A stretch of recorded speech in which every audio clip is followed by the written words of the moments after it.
think it's a good idea just for us quickly to say, for those that don't know, who we are and all the rest of it. So I'm Elaine Hamilton, sing with Forth Valley Chorus. I used to, well, I do still sing with Mac 4, but we don't compete anymore. That was a quartet that we were always up there. We've got lots of medals, but always the bridesmaid, never the bride. But we had great fun anyway. I'm also honoured to be on the International Board of Directors now, and with that comes some other responsibilities. But basically, the biggest part about me is I'm a baritone. Yay! So Wendy, do you want to go next? Yeah, I'm Wendy Myatt. I'm with Singsational in Taunton, Somerset. I've been with the chorus. What am I supposed to say here? Is it just... I've been with the chorus 11 years, and I'll talk about my baritone a bit later. Yeah. How's that? Yeah. Just who you are, and you know how long you've been a baritone, who you sing with, what all the personal things. Yeah. Liz. Yeah, I'm Liz Clunie. I sing with Lace City. I'm just coming up for 20 years since I've been in the chorus. And yes, I've been a baritone the whole time. I'm also the finance coordinator for the chorus. Very important. She has a very important job. She's the top pitch pipe blower of all time. Well, right, that's okay. So Helen, you're from Lace City as well. Do you want I am. Yeah, so I'm Helen. Hi, I'm from Lace City, and I've been only in the chorus about 6 years, 5 or 6 years. Okay. It's good to have a range of experience, actually. So, Katy, I can see No Borders, yeah? Yes, so I'm in the Border Show chorus. I'm baritone section leader and assistant director. Been in barbershop for 5 years now. I'm one of those confused people. I am a baritone down here, but I sing lead in a female quartet now, About Time, in Holland, and tenor in a mixed quartet called Game On. Ooh. But hey, baritone is what I love, so that's what I'm doing. Yeah. Well, that's quite an interesting topic that we can maybe go into a wee bit, because I did start out as a lead and changed to baritone, so that might be quite good. Mandy. Hi, I'm Mandy. I'm from BackBeat a cappella in Cheshire. I think I only joined, well, I'm very new to barbershop, so I only joined the chorus the September before lockdown. Wow. And that was, I sort of sang lead for a little bit, and then at Christmas they said, do you want to try baritone?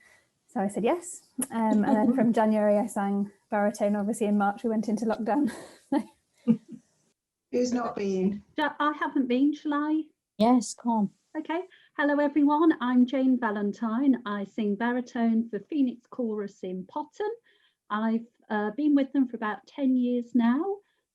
Like some of you, I've sung lead in a quartet before, but I'm a baritone at heart. Yeah. I'm Jane. I sing with Heartbeat UK Chorus and also with Silver Lining. I've been in barbershop for nearly 30 years now. Started singing with Cheshire Chord Company and have always sung baritone. Yay! Hi, I'm Hazel. I'm with Forth Valley Chorus as well, and I've been there for 6 years. And somebody earlier said only 6 years. Well, I feel I've been there a long time, and I've been there 6 years. I'm also part of a quartet, a fun quartet. We don't compete. We often perform at chorus shows and things like that if we're invited, but otherwise it's just fun, and I've found it useful. I sing Barry in quartet and in chorus.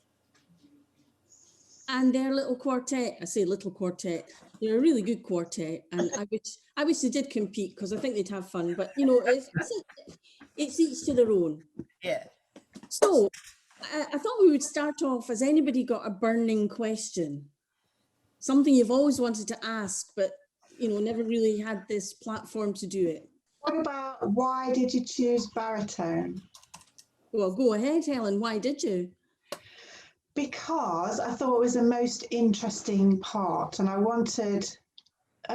don't quite know why, because joining a new chorus was scary enough, but I wanted a challenge, and I looked at baritone and listened to baritone, and I thought that is a challenge. I'm going to give myself that goal to aim for.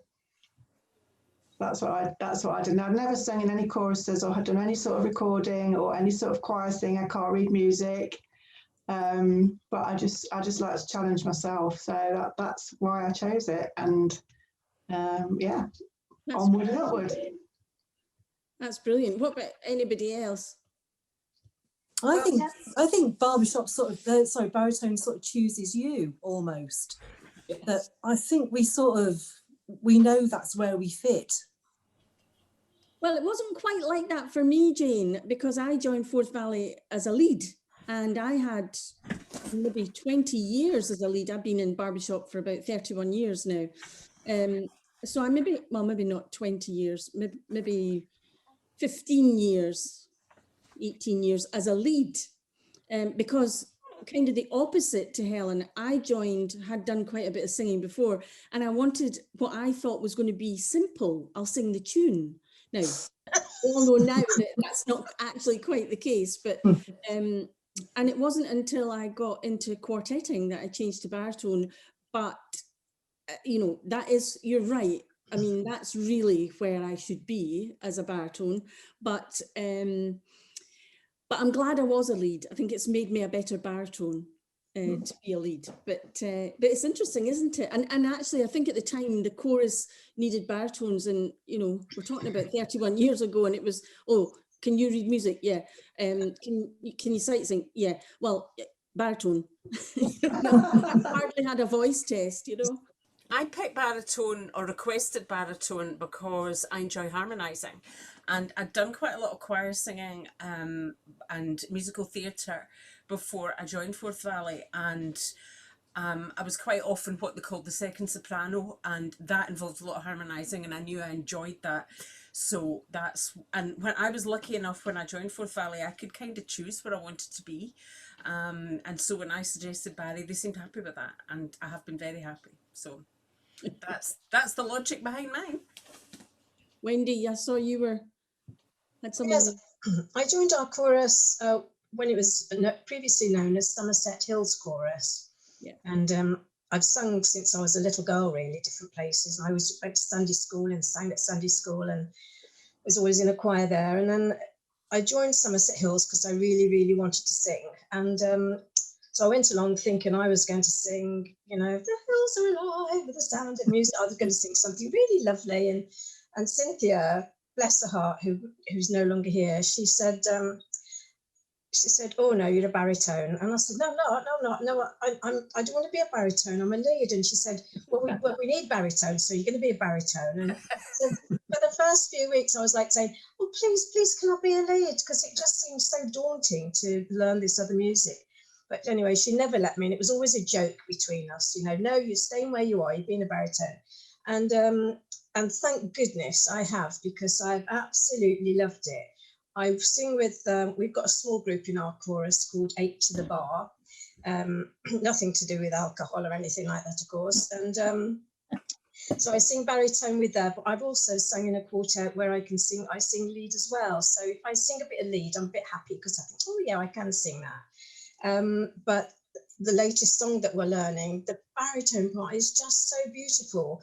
And even I'm going on, aren't I? Even in my teenage years, when like the Everly Brothers, the younger people never heard of, I was always like doing the harmony part, even though I was just a young girl, I was singing. So it's obviously always been with me, and I just love it. I think it just is such a brilliant. The notes just go beautiful. Oh, the chords are just so beautiful. I love it, love it, love it. So thank you, Cynthia, for making me stay. Well, like all of yourselves, my ears have always tuned into the harmony parts as well. Very basic music reading ability from playing the recorder years and years ago. But when I joined Phoenix and I had a or audition, was told I'd be a baritone, I thought, isn't that a male singer? I thought it was a classical male singer. I'd honestly never heard of baritone being used to describe the female voice. No. So, but I find it interesting. I find it a challenge. We get the intricate, difficult parts, and yeah, really enjoy it. I don't think there wasn't really a choice. I don't think when I joined. I mean, years ago, I think there was a sort of sort of a voice test type thing, and it was like, yeah, you're baritone sort of thing. So, and I think actually with the range and stuff, I don't know, I could sing the lead, but I'm not sure I could sing either of the other parts. Maybe tenor at a push, but no, I'd always want to be baritone, I think. So yeah. And once you've tasted baritone, you don't really want anything else, really. No, it's just it is bizarre. I mean, I'll touch on this. I mean, whether they choose to put this or not. I've been singing with a choir set up virtually, the collective, and a lot of the times when my voice fits, I'm singing the tune a lot in that. So that's been quite a difference, really. And in a way, I'm thinking, oh, I'd like to sing the harmony now. You know. I think to be a Barry, you have to love being a Barry, because I would say most people in my quartet, if not all of them, say, oh my God, I would hate to be a Barry. And when we get a new song and they hear the Barry line, they go, good luck with that. And so they're not interested, whereas I'm excited by it. So I think it is something that you have to like doing. It's not automatic. I really love the bizarre intervals you get. Mm-hmm. And I think, having been a lead for all those years and then changing to baritone, for me, it took me, I would say, a good couple of years to get it so that I had a baritone tune. And now they're all tunes. Now, as I'm concerned, whatever song we're singing, the baritone's tune. It feels like that. Yeah. But it took a while to change over. Yeah. Yeah. I was just going to say, sometimes I think of the songs and I think, I can't sing the tune. I don't know what the tune is. And I was like, how does that go? I'm like, I have no idea. How does that go? So I've got a question that I wanted to ask, and I'm going to get it in quick in case we don't have time at the end. So what's your opinion on, should baritones be seen and not heard, or should baritones be heard? What do you think, Jane? You've got a lot. Yeah. I think of the baritone as being a duet with the lead. So I don't think we are the people who have the leftover notes anymore, that we are part and parcel of the sound. So, I mean, in Heartbeat, all the baritones have a lead name because it's not just about the baritones getting the leftover notes. We are Make It Barbershop, but also we have to sing with a lead quality because we have a tune. And I think that's something that people don't always recognise if they're not a baritone, is that our tune becomes the tune. And we think of ourselves, and I think we should, as important as the lead in delivering the story. Totally. Yeah. Like that.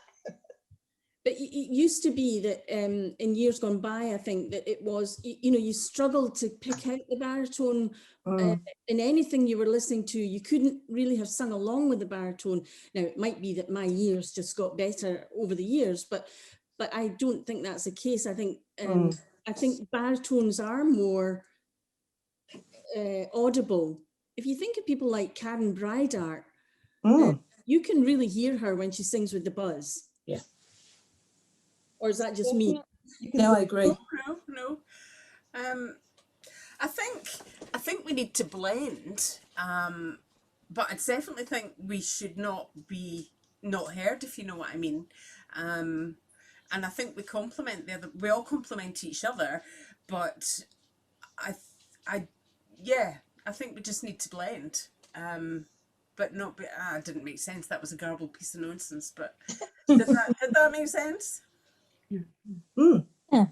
Yeah, you've got to blend.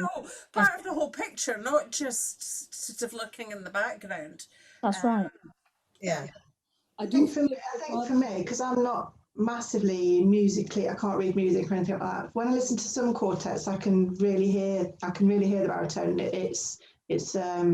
It might be a stronger voice or a louder voice, and some quartets I can't hear the baritone at all, but I can hear a different kind of overall tone. And I think it possibly depends on the individual singer and the individual quartet of perhaps what they're going for. I don't know. And I think if baritones are coming in to be it more popular, that they're a bit more dominant in quartets.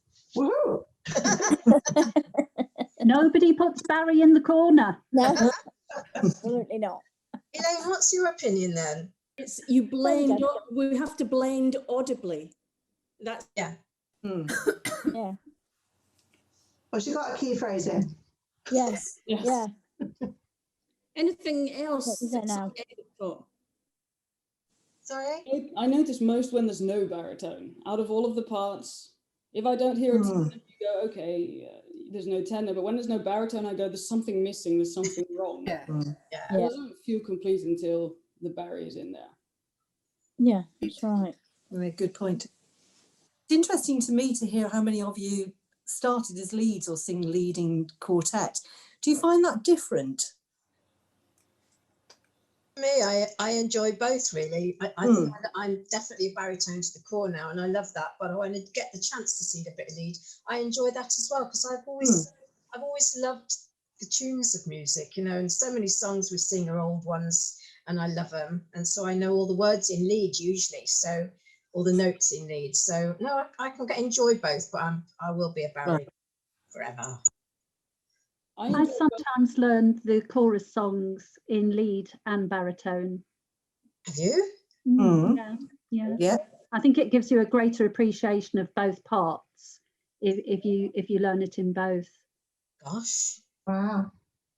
I think it's a good point, because as a baritone, I suppose we're singing to the anticipated lead. So if you don't know what the lead is, it's quite hard to know where you're going. So I think that's a really good point, Jane. Yeah. I'm more comfortable in the range of the baritone. I feel comfortable with the lowest and the highest notes. Lead is a little bit more of a challenge for me, but I quite like that challenge. I find it a different challenge. Baritone is musically more challenging, but lead I find way more challenging to bring the story out. So I sing lead in a quartet, which I find really scary. Compared to singing baritone. Give me all the high, lows, weird intervals, but singing lead it's a whole different world, to be honest. I could never sing lead in a quartet. I would be too exposed. I have to admit, one thing about being a baritone is that you do feel you can sort of be in the background a little bit if you're feeling self-conscious or nervous. I'm not saying vocally, I'm just meaning visually, because the lead in our quartet is always out front where she should be, and you know, the focus of the songs, and I would find that too exposing. I don't know if in the chorus I would feel the same way, but I might do, yeah. Definitely different way of approaching it in my mind. That's honest. But by the time a contest song is ready for contest, I know all 4 parts, because the amount of work that you do on a piece, you kind of have to know all the other parts to be at contest level, I feel. Certainly you maybe don't know them as well as your own. You're always going to know your own part the best. But for blending and timing and everything like that, for contest level stuff, I feel I know all the other parts. Oh, that's very clever, Hazel. Well, no, it's not because I've actually consciously learnt it. It's just because I've heard it over and over and over again. And you'll work on a phrase for sometimes maybe as long as 10 minutes, maybe half a page you'll be working on. And so by the end of that 10 minutes, you'll have heard all the other parts working on there. So it eventually stays in.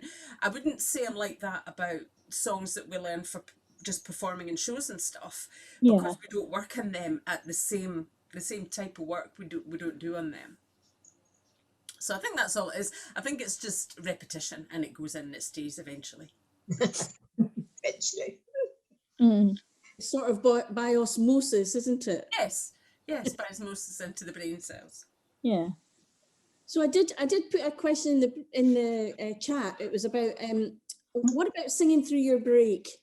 Because that they always talk about, you know, baritones, that you've really got to have lots of different qualities and sing through, you know, above the leads and below the leads and all that kind of stuff. You mean the breaks in your voice? I think so, yeah.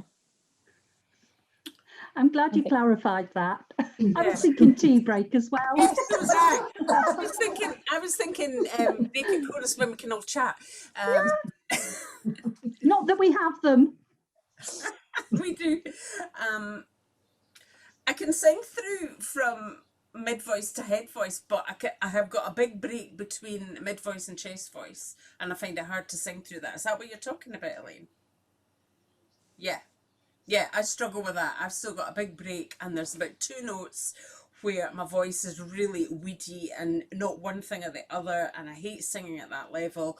But below it, I'm fine, and above it, I'm fine. And it's something I work on, and I never seem to get any better with. So I think it's about warming up properly.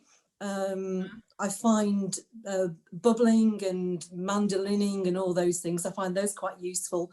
I've got much more of a bottom range than I do have top range. So I try and work more on that than I do on the bottom. But I think it's about singing as much as you can. And I think lockdown's made it hard for all of us. And I think it's good that people are making the most of the opportunity to join some of the groups and engage with choruses through Zoom and all those things. But I think it's about finding exercises that work for you. And as I say, bubbling, mandolini, those sorts of things are good for me. What can I ask you what you mean by mandolining? I've not heard that phrase before. I haven't. Thank you. I was just going to ask that. Mandolining is singing. It's keeping your lips off your teeth. So you're bringing the voice forward as well. So it's that action. So it's singing a song through doing that, and that it places the voice in a slightly different place. So it's one of those tools to try. I mean, do you do the straw exercise and things in your choruses? How do you find that? Good. Yeah, Yeah. good. Yeah. Yeah. I mean, blowing into liquid, that kind of thing. Yeah, really good. And we do a lot of bubbling and sirening and as warm-ups. Yeah. Yeah, I've blown a lot of bubbles in lockdown. Not those type of bubbles, the Prosecco type, but I've definitely done a lot of Prosecco bubbles. absolutely. When they say you in a bubble, I say, oh yes. Yes, please. What about you, Elaine? What things work for you? Because you're as experienced as I am in this arena. Not quite, Jane. Thank you. You You're are. very kind, but You are. Linda Keever taught me an exercise that I use a lot as a baritone, and it is: singing is easy, but frankly, I'd rather sell shoes. Yeah. A lot of nonsense. Singing is easy, but frankly, I'd rather sell shoes. But it goes low to high. Yeah. And the way, and it goes through your break all the time. So and plus, once you know the words, you don't need to think about the words. But if you do the circle with your hand, somehow or other, it helps you through the break. And I when I'm warming up, I tend to do a lot of those. It's very boring for anybody that's in the near vicinity.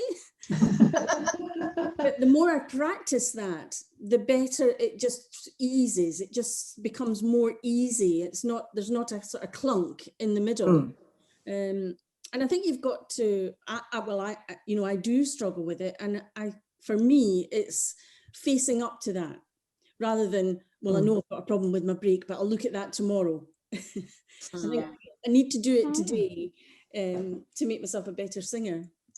But it's interesting to hear, what other people think about that too. I'll have to make up some other words. I was trying to remember the words. Singing is easy, but really I'd rather sell shoes. Yeah. Oh, okay. Singing is easy, but really I'd rather sell shoes. I think she said frankly, frankly. or did I mishear? I think it was frankly. Frankly. Where would we be without Craft Dairy Lee? I don't know. You could put any words to it, couldn't you? What was that? Where would we be without crackers? Without Kraft Dairy Lee, I don't right. know. Yeah, just you could put any words to it, I You suppose. could put anyway. The words are irrelevant. Yes. Yeah. Yeah. But it's very important to use your arm. Right. Mhm. Yes. Can you just do the notes again? The notes. Singing is easy, but frankly, I'd rather sell shoes. It's just an arpeggio, really. And you sing it faster than that. I sang it slowly so you could get it. It'll be recorded. Oh my God, I've just realised it'll be recorded. Nice, Elaine, twice. Great. Yeah, great. It was lovely. It was Yeah. lovely. It's It very was good. lovely. The highlight of the evening. Yeah, right. I think you would have to go up and down the scale a wee bit, because the arpeggio would miss out my break if it was at the right bit. Well, absolutely.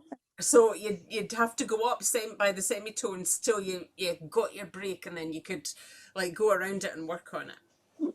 Definitely. And as Jane Hartnett said, if you warmed up properly, your breaks are less difficult. Yeah. Depends on the warm-up. Mm. Yeah. I'm interested to know how you mark, or if you mark music with anything, like, at one point I was marking octaves and crunches and where it was above the lead and where it was below the lead, and it was a mess. Mm. I don't do so much of that now. What do you all do? I'm interested. We do that in our chorus a lot. We know where we're above the leads, below the bass, and all the rest. And we do mark our music most of the time, I would think, really. Yeah, which I think is quite good. Makes you realise a bit more about the other parts as well. So yeah, we do that. I think recently we've started, Liz, marking more when we're above the leads, haven't we? So we sing with a slightly more lead-like presence. Yeah. Use that phrase. Yeah, softer. And then not quite as full voiced as we drop back down below. That's kind of, I think is that right? Is that what you'd say, Liz? Is that back to front? Have we done that the wrong way around? Yeah, you'd be lighter when you're above the leads, wouldn't you? Lighter at the top. Okay. Yeah. And Rounder. more full when you're underneath the leads. Okay. Yeah. Yeah. It's very clever stuff, isn't it? Blimey. I just used to think that I could just go and have a sing and it'd be lovely. And then there's all this palaver. Blimey, it takes ages. When I first joined and pitch was blown, I thought that was the starting note. Literally, that was the extent of my musical knowledge. I thought that doesn't sound right. I think that's very common. I put my hand up to that for a good few years. Yeah. Definitely. Yeah. And once Definitely. it was explained to me, I got it in an instant. I didn't, but it was because I was used to the piano start note being played. Yeah. And it was a bit of a switch. Sometimes it is our starting note. It just depends. Well, you're correct. Sometimes. But a baritone will tell you if it's not the correct one. Will be the first to say that's not it. Talking about marking up music, all I tend to do is mark dynamics and problems. So problems that I have if I'm not getting something, or I feel my pitch is not right, and so I've got my own sort of little personal annotations. And the above and below thing, maybe I should write that. I don't know, but as I say, just problem areas where I'm not doing it right. That's what I do. Yeah. What I find useful. Otherwise, it gets too busy on the meeting. You have a big circle around it. Well, it probably depends how many problem areas there are. Well, that's true. It can be very busy. Depends Circle on the with song. every line. I tend to have progressive sets of music, so it'll start off with breaths on and quite easy things for me, and then I kind of move on to, once we start breaking out into section rehearsals, it might then be, sing a bit lighter here, or don't forget that dip song there, or whatever it is, and I kind of have different sets depending on where I am in my kind of musical journey with that particular song. When I first joined the chorus, obviously it's been very new to me, but Because I read music, I found it hard not to sing what was written. So obviously you embellish, and you sing differently to how it's written sometimes. And I had to always mark that, because I would just sing what was on my sheet, or I'd always think to sing what was on my sheet rather than actually what we should be singing. So my first scribbles were lots of lines where we elongate, the vowel or something, and then put the diphthong on the end. Now it's less so, because I know how to do that, but I'm circling, I think, like Hazel, circle problem areas for me. And then if we differ from the sheet music, I will make a note of that. Less so now. I learn everything by. Oh, I do sorry, that. you go, Katy. Well, I write down, I'm a geek, I'm a real baritone geek, but I write down 1, 3, 5, 7 in the octaves or in the chords as well, to know which function we have. So whether we're the 5 to the tone or whatever, because of the just intonation, to just go slightly flat, when we need to, will be right on. So I have lots of 1 through 5s and 7s all the way through my sheet music. Yeah, I like that.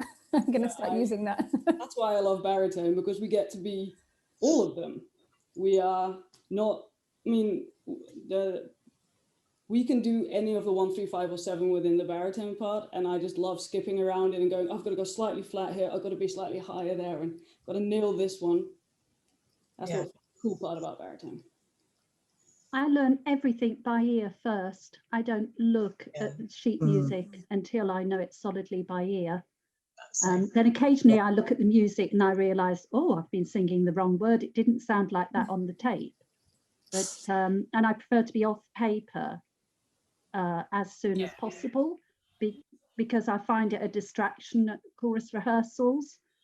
I feel I'm listening far more if I'm not looking at a piece of music. Obviously you need to have the sheet music, because when someone says bar 68, you don't know where that is. Although I do eventually memorise where the bars are in my head.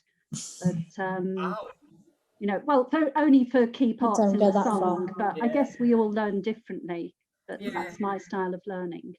But it's good too. And in rehearsals, we always go over the sheet music. So I'm not saying that isn't important, but I suppose there's different ways of learning, isn't there? We won't really go over the sheet music in rehearsal, would we, Helen?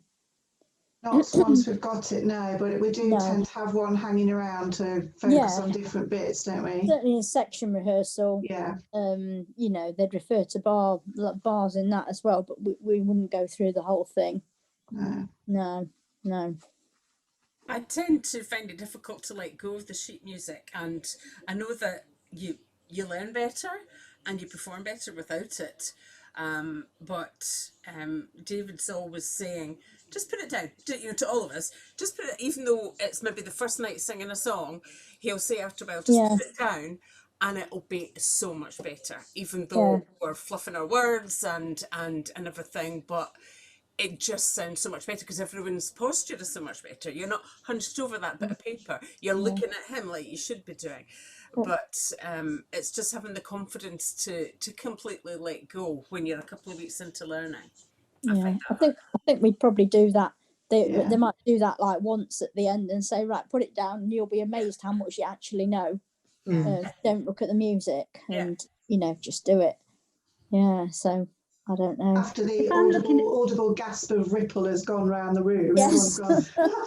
No, we can't do that. Don't take it away from me. I find when you're looking at the sheet music, you're not looking at the conductor. No, you're not. And the sooner you're looking at the conductor, the sooner you're getting the feel for where the conductor wants to go with it, and and they don't get the feedback off you, I don't feel either. So it's not really a two-way communication, isn't it? If you've got the music in the way. And you're training your memory to remember the words because they're not just written in front of you. So I think from early on you're having to really think of the words and know the sequence of what comes when, because there's a lot of repeated words in barbershop, as I discovered. That you can have 10 phrases repeated in a slightly different way throughout a song, so that I find the sooner I'm off. This one we're just learning now, it's like that. It's the same, but it's slightly different every time. Oh God. Yeah. And different notes, of course, being the Barry part, because you jump around a lot, don't you? Yeah, that's what I mean. Yeah, the notes are slightly different every time you sing the same phrase. I'm finding learning really difficult in lockdown because I've got no measure of how I'm doing. Yeah. No idea how good I am, bad I am, because it's basically singing along to the learning track or us having performed, which is what everyone's doing. So we're all in the same boat, but I do find that hard. So, yeah, I don't feel I've got the same sort of motivation or pressure to do it. I don't think anybody has. Although we are going to do some recordings this week, but unless you're actually doing the recording thing, there's not so much drive to make you do stuff. I mean, that might sound a terrible thing. Maybe delete that bit. I think we all feel the same, and we had a little coaching session from Sandy Marin on Thursday, and it was quite refreshing to hear from her describe the rehearsals in the same way that we all feel about them, how they're doing Zoom, they're singing along to recordings, and when a coach comes they get better attendance. And I thought, well, that's exactly how we're all feeling. So somebody who's up there like the second best chorus in the world is having the same feelings as us, so that actually made me feel a bit better, if you know what I mean. I think there is something you can do. I've been doing this with Mac 4, and that is pal up with a friend and sing, or on Zoom with one person muted, the other person singing the part. It gives you a much better feel for singing with somebody. You're still not really doing it, but you're, especially if it's another part. So pal up with your quartet buddies and sing with Lindsay and the bass and all the rest of it. And it apart from keeping the connections, it's actually good fun as well. Yeah, I should maybe do that, because in the summer when we had that brief respite and thought that this was the beginning of things getting better again, we were able to meet up because 2 of our quartet members are in a bubble, so we had that rule of 3 in Scotland, but it was short-lived, as we all know. So. In my chorus, Kirsty Spencer, our musical director, who's brilliant, we love her. She we started now doing PVIs. So she, at a weekend, she's taken a lot of her own time to give us all an hour's coaching as a personal voice instruction, which is good. And I just think, of course, it isn't the same. Life isn't the same at the moment, isn't it? But we've still got it. We've still got to just keep. It's no good thinking, oh, it's not the same. Can't do. You just got to keep your own interest going. Because while we're not in, this is me preaching. While we're not in a hospital, while we're not in a hospital bed, suffering dreadfully, thank God. Just keep your own enthusiasm going. Because it's still there. We've still got music to learn. We've still got each other, at a distance, but we have. So I just try and keep very upbeat about it, rather than, of course, it's not different. We're all not the same. We all know that, but you just got to keep your own interest going somehow, Maybe we all need a weekly Zoom with Wendy to keep her. I know. I think so. I feel that. I really feel that about this whole thing. I live on my own. I've got a lovely family and all the rest of it, but I've tried just not to join the crowd and say, oh, I'm on my own, and it's, I just think, enjoy the day because it's precious, Oh, I do. Yeah. So I just don't feel that I get the same measure of how I'm doing, that's all. But yes, I do get a lift every time I go to a rehearsal and think, and there's a little twinge of sadness that we're not doing it for real, but I still enjoy doing it. Yeah. We did have a PVI program in Forth Valley as well. Yes, we do. And not everybody took it up, which is absolutely fine. But I know I was one of the PVI givers, and there were at least 3 people that said to me after the PVI, well, that's really cheered me up. Yeah. I really feel motivated now. Yeah. And I think it's just that one-on-one, you're singing really well. That sounded great to me, because we're so Oh, self-critical that it's hard for us to do that Yeah. with ourselves. We listen to ourselves and we think, oh, that sounded terrible. But I think it's also acknowledging how hard Zoom is for your director and music team.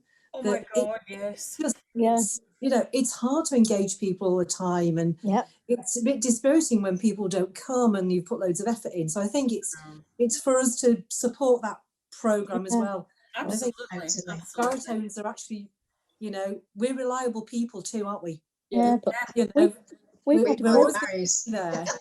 so we've had great attendance. Our attendance has been great, probably 80% plus Mhm. every week. And just amazing to think, you know, we've got interim director that had only been directing us for a few weeks before lockdown, and she's kept us going all the way through. Ellie Bobby. Yeah, Ellie Mills, yeah. Yeah, she used to be Ellie Mills, yeah. I do think we get an opportunity as well to focus on an individual level that we don't do during rehearsal. Stuart Sides, our director, he's amazing. He's been doing PVIs from the beginning, and we only rehearse once a month usually with No Borders, and now we actually get the time to focus in on the individual singers, and we're trying to grasp the opportunities and just keep everyone's level going up and up, and then when we get back together, hopefully, you know, it's just going to be amazing again. Yeah. Enough time. What Zoom is really good for, it's like a mirrored rehearsal. For the first time ever, you're looking at yourself thinking, oh, do I look like that? And so from a performance point of view, that's been invaluable. But I don't get the same level of enjoyment out of when I'm stood next to someone singing, no matter how good Zoom is and everything else. But certainly for performance, it's very useful. Yeah, I agree. Yeah. Looking straight back at yourself, and you can see, oh, I thought I looked quite happy and smiley in that song. Actually, I'm really miserable and a bit worried. It really, exactly what you said, mirrors you, so you can get a kind of realistic check of where you are. Yeah, and your mouth shapes and everything, you can see how different it is. You see what the conductor sees every single week. Oh, bless them, I know. Poor thing. So hard, wasn't it? Poor directors. Yeah. Apologies, Ellie Blackerby, before, if you watch this. Oh. I'm sure she's been called that before, many times. So it's been lovely speaking with you all. This has been a great idea. And thanks everyone for letting me do this. Lovely to see you. Thank Bye. you. Bye. Bye.